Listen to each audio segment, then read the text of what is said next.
What's up, YouTube? Welcome back to Celio's Network. Today we are covering NAIC, which is coming up next week. Today is June 17th. As you'll see on screen, this is more of a podcast episode. We're not using cams for various reasons. Some people are traveling, they're already in Ohio and whatnot. We have a handful of people on. A few of them are going to be sharing a phone to talk, so it might be a little messy. I'll be messing with the volume as we go, but bear with us. So guys, if you want to introduce yourself, we'll start with Will's group, and then we'll go to Ian and Ryan. I think it'd be Will's group. Which sounds good. Hey everyone, my name is Will Jenkins. I'm a player from Maryland. I'm currently 17th on the U.S. leaderboards, fighting for my way into top 16. And yeah, I'm in Columbus for a week. Busted. Hey guys, I'm Rahul Reddy. You may know me from being Rahul Reddy. And everyone's on my bed right now. Hey, I'm Henry Brand. I'm a player from Australia. I came top 8 at the Oceanic International earlier, and then I've been doing well in Australian tournaments since. You might know me from only playing Zoroark. Perfect. And beating Rahul. And then Ian, and then Ryan.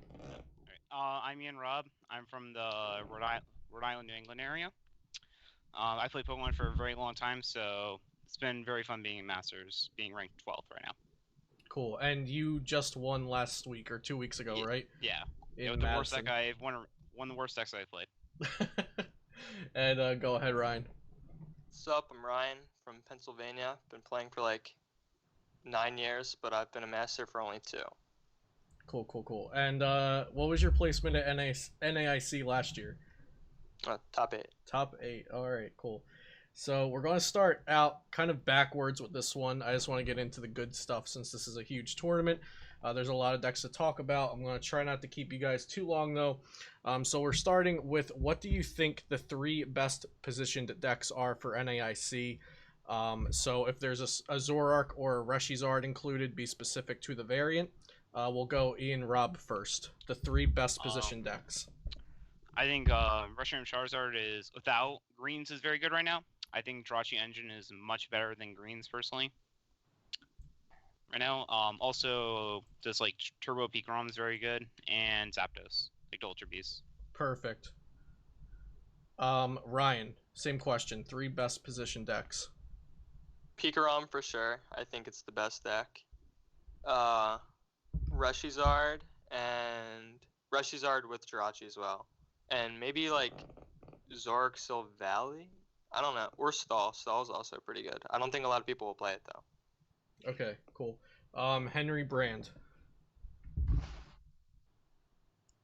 3 best position decks for NAIC. I think Reshiram Charizard, obviously, with Jirachi, simply because it wins the mirror. Then I think Pikarom and Zoroark Dugong. Cool. And Zoroark Dugong, that's going to look pretty much like Stefan's list that he top 8'd with? Yeah, Stefan and I played a very similar list this weekend. Cool. Yeah, I saw your list too, but can't remember off the top of my head the differences. So, but as long as people know it's similar, they can find one of the lists. Then Rahul, top 3 decks positioned for NAIC. I'm sorry. Naturally, Pikarom, I think, is the best deck position for the weekend. It's consistent, it hits hard, it does what it needs to do. I think both versions of Blounds are in a very good position because they have good matchups across the board. And if you get enough confusion flips go your way, you can win regionals. I think third is Stall. I think Stall is in a really, really good spot. I don't know how many people will actually play Stall. Yeah. But I think Stall is like one of the best positioned decks, and those players who know how to play Stall very well, like Sander over in Europe, will perform to the highest level this weekend. Yeah, I agree. Stall looks really, really good, but you have to be able to play all of your actions in a timely manner so you don't just get ties. You said both Blounds variants, right? So did you mean like Baby Blounds and Blounds GX? Yes, I did mean that. Okay. So next question is going to be, what deck would you consider the safest choice, or what decks would you consider the safest choices to get top 256 or top 128? Oh, we skipped Will for the 3 best positioned decks. Sorry, Will. So before we get on to the next question, Will, what do you think the 3 best position decks are?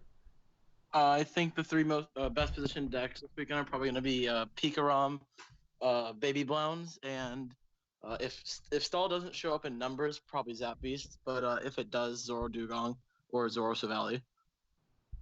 Okay, so if Stall shows up, then Zoro Dugong, but if it doesn't, then Zapdos? Yeah. Okay, got it. So we'll start with Rahul for the next one.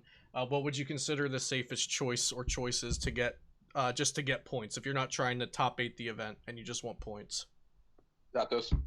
Zapdos think- Beasts? Yeah, well, either variant. Zapdos Basic Energies or Zapdos Beast are both good because we saw Europe be won by like a Zapdos Basic Energy build. I think at the moment, Zapdos is like, yeah, it feels a little bit inconsistent at times, but it does what it needs to do a lot of the time, better than a lot of other decks, and it's not linear. So if you can play Zapdos like decently well, you should be able to take wins places where you shouldn't take wins, and the Beast package is actually really scary, so it can kind of do what it needs to do. If not that, then probably Reshizard are your probably 2 best picks to just get points, because I think every other deck is going to see some sort of hate, and as much as Zoroark is good, I don't think you want to hinge your World's Invite on the fact that going second could cripple you. Mm-hmm. Very good thoughts. Next, Will. Safe choices for points. I'd say the safest choice for points is probably Pikarom. It just kind of sets up and hits hard, and it can beat any matchup that may be unfavored just through its pure aggression and let loose. Yeah, Let Loose is Let Loose can win games for sure. Ryan, safest choices. Yeah, I think Pikarom's gonna be the best deck to get points too. Cool. It's got pretty good matchup spread. I mean, yeah, it doesn't really lose to anything, so maybe some slightly unfavorable matchups, but yeah, I think Pikarom. He's scary. Ian. Oh, I think Reshiram Charizard is the best deck to get points. It just, you never brick with it, really. Jirachi version, right? Yes, Jirachi. And if you were to talk about a list right now, would it look like DDG's lists from Madison, just with a few changes? Yes, I think their list was very consistent and did what the deck should be doing every single game. Cool. Henry, same question. Safest decks, or just safest deck to get points with? Something with electro power in it. Cool. 100%. Yeah, Zapdos and Pikarom are both very, very good. And we'll start with Henry for the next question. What will be the most popular decks, or most popular deck if you only have one, not including Blacephalon GX, Reshizard, Pikarom, and Zoroark? So what are the popular decks not including those 4 GX decks? Zap Beast, and then probably Weezing second because people like Weezing. Yeah, I'm thinking kind of the same thing there. The Zapdos hype is good because, the Zapdos is good because of all the GX decks, and then that also brings in Weezing. Ian, what do you think? Most popular decks that aren't the top 4 GX decks? Weezing's very good right now, I would say. Okay, cool. Ryan? Weezing. Will? Baby Blowns and Zap Beasts. Rahul? Stall. Stall. Word. Okay. Other stall. What influences will Origin's special event and DreamHack Regionals have on NAIC? So what I'm also asking here is, does Madison's have the bigger influence, or do these 2 smaller events from this past weekend have the bigger influence? Rahul? It'll be this past weekend in terms of what we see win the event, not necessarily the field as a whole, because I think the top players are usually, no offense to everyone else, the players who affect the meta the most and what the results we see. Notably, DDG just noticed like their results is what kind of skews the results we see. So this past weekend of Origins, as well as DreamHack Regionals and the other events across the globe, had Zapdos almost exclusively just being there, being back. Mm-hmm. Like Zapdos is like, forgot about me. And that's going to be a big factor moving forward, because players who have liked Zapdos in the past historically may go back to their pet deck because they know their deck isn't dead. There's lists out there. People did well. Will, Danny, everyone did really well with the deck. And, Zoroark, there's new ways to play Zoroark. Bert put out a new way to play Reshi. Like, the meta has changed ever so slightly to the point where it's gotten a little more chaotic. Cool. So I think your answer was very good for that. So I'm not going to go over that question for everyone. But I am going to go to Will next. Tell me why Pika Rom is good in this meta, and if it's the Pika Rom that you did fairly well with in Madison. I think Pika's good in this format strictly because our list played double let loose, and it's just like I said earlier, it's very fast. It's very good at what it wants to accomplish, and at the same time, you can kind of take some of the lists from the South America tournament that occurred. I don't remember what country exactly it happened in, Brazil or Chile. Chile. One of them, and they played more of a Pika box style. So if you wanted to like focus heavier on Zapdos, you could do that. But I think Pikarom as a card is just very strong, and decks that don't play Mew or can't one-shot Pika just get run over by Tag Bolt, and its pure aggression is just too strong in this meta. Word. And one more follow-up for that. Since Rahul was just talking about Zapdos and how it did well pretty much everywhere, should that scare people off of Pikarom, or can Pikarom take some matches versus Zapdos, or do you just take those couple losses to Zapdos?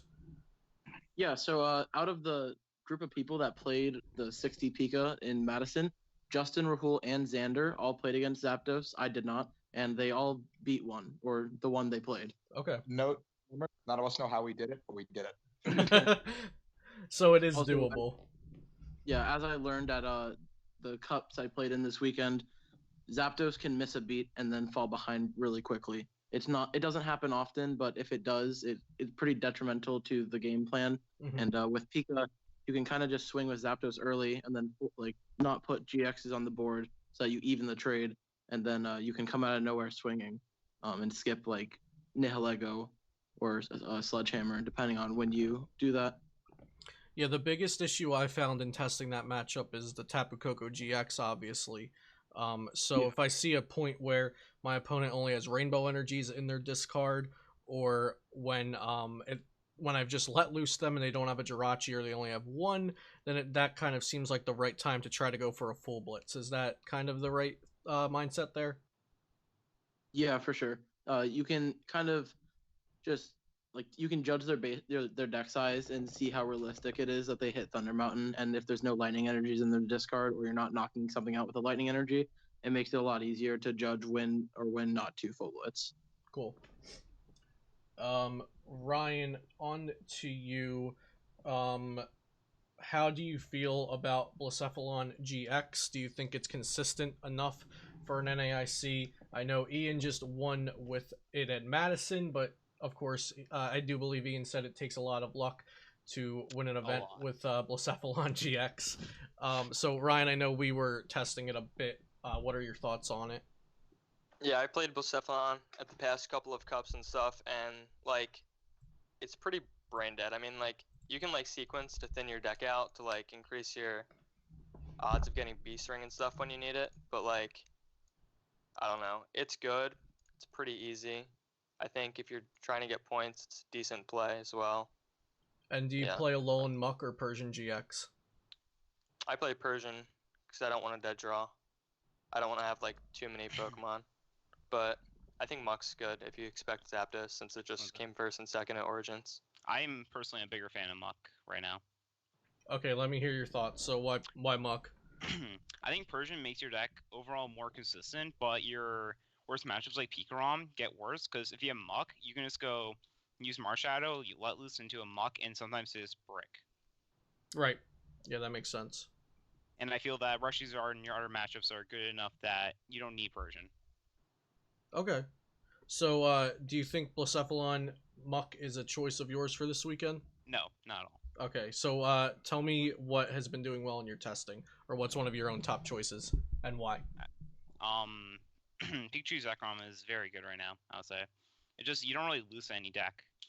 In its worst matchups, you can just use Let Loose, and you just win games sometimes. Makes sense. Yeah, Let Loose is a lot of decks' last-ditch effort against their bad matchups.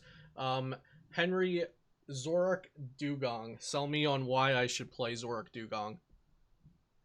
Okay, so Zoroark variant of it struggles with tag teams because you need to draw pretty well to beat them. That's not saying it's worse than 50-50, but you need to draw well.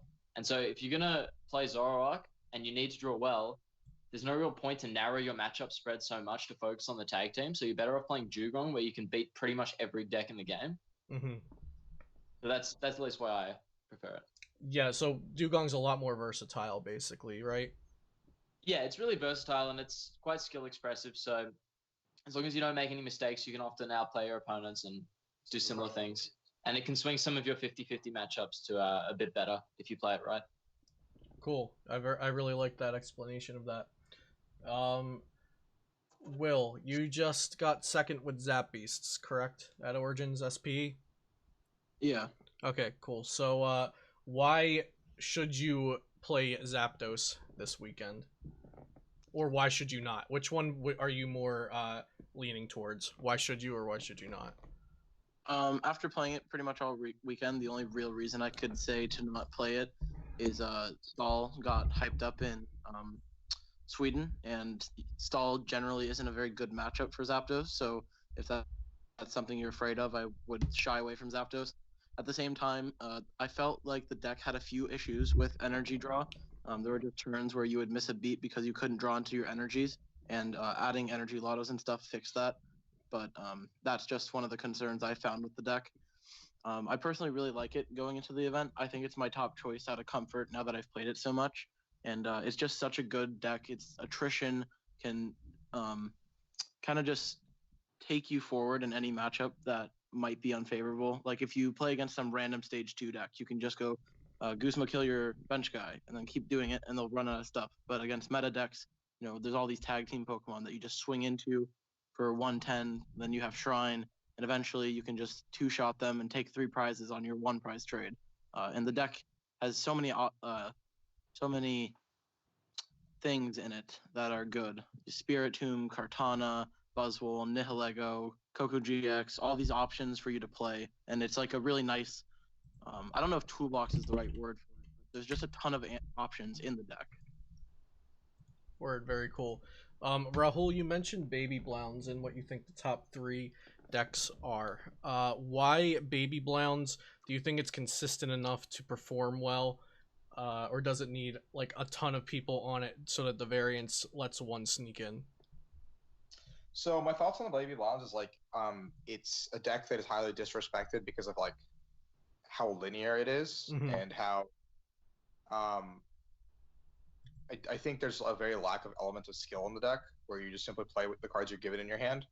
And biggest skill is like managing your energies and the attachments and like not overcommitting to anything and not overgoing resources, which are like the basic things you need to know to be a good Pokemon player, like when to hold and when to do stuff. And I think Baby Blounds is one of those decks where it plays itself. And this weekend at Origins, a lot of the cups were populated by Baby Blounds because it just kind of like did what it's supposed to do better than every other deck. And it beats Stall, it beats a lot of things, but again, Let Loose is like really, really bad for it. Yeah, for sure. But yeah. Did I answer the question or? Oh no, that was perfect. That was perfect. So this next one might be a little rambly, but if anyone wants to answer, I'm not going to call on anyone. Just let me know. So for Madison, we had a top 8 of GX. We had a GX-centric meta come out of Madison.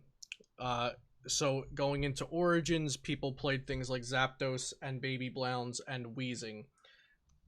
So the GX got countered by the 1-prizers, but some of those 1-prizers also got countered, ergo the Weezing that countered the Zapdos. Do we have a counter meta coming up or a counter meta for NAIC, or does it just go back to GXs doing really well? I could take the first part of this, okay. Maybe. Yeah. So the same reason we're seeing Zap Beasts do well is because Zap Beast is for once in its like actual like existence, Zap is a tier 2 deck that beats other tier 1 decks, but can't really deal with tier 2 decks. That sounds about right. Yeah, that's a really good way to put it.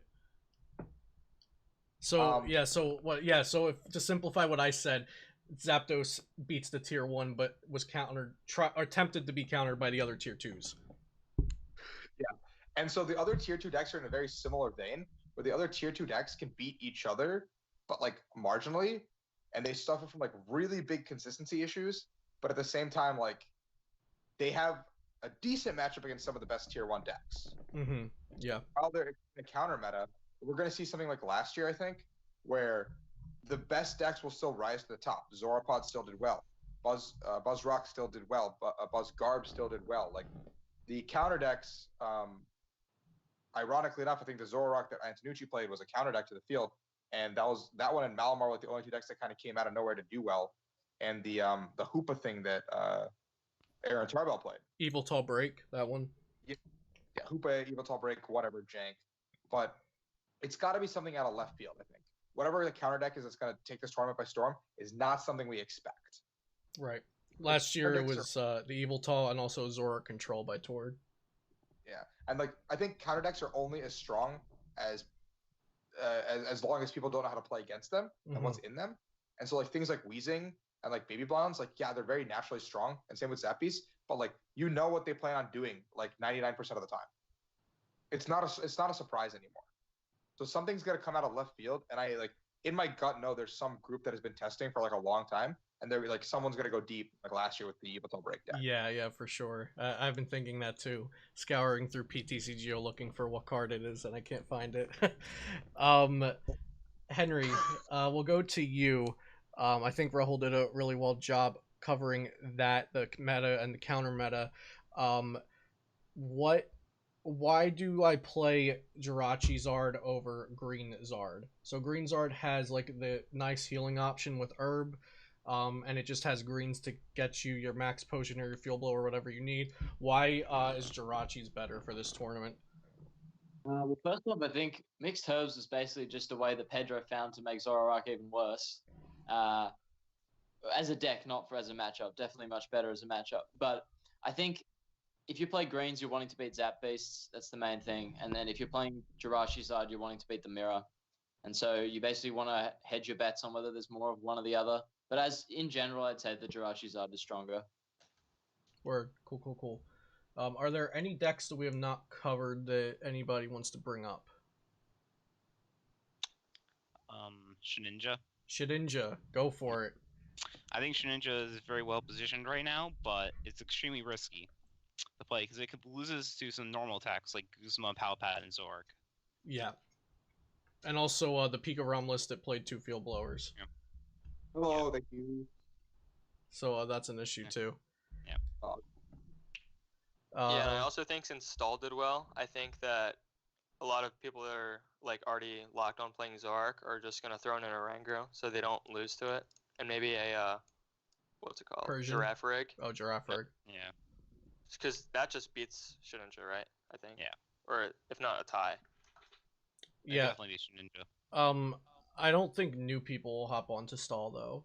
Like people that weren't already like considering Stall. Oh no, definitely not. Because it is very, very hard to play in the current meta with all this energy acceleration.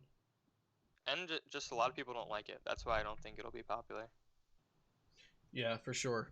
Okay, so we'll wrap it up with just 1 or 2 more questions for everyone if you have something to say about it. So Reshizard is the biggest deck in our format. I think everyone can agree to that. It has been at the top of tier 1, and everyone's looking at that as the deck to beat. Do you switch off of the decks like Reshizard and Pika Rom just because they're in the spotlight and people are building decks specifically to beat them, like Nag and Quag, even though it's not a great deck? It does have fighting and water in it, and the Lapras Silvally deck and Zoroark Silvally. We'll start with Henry. Is there enough of a reason to switch off of one of the top 2 or 3 decks just because they're being countered?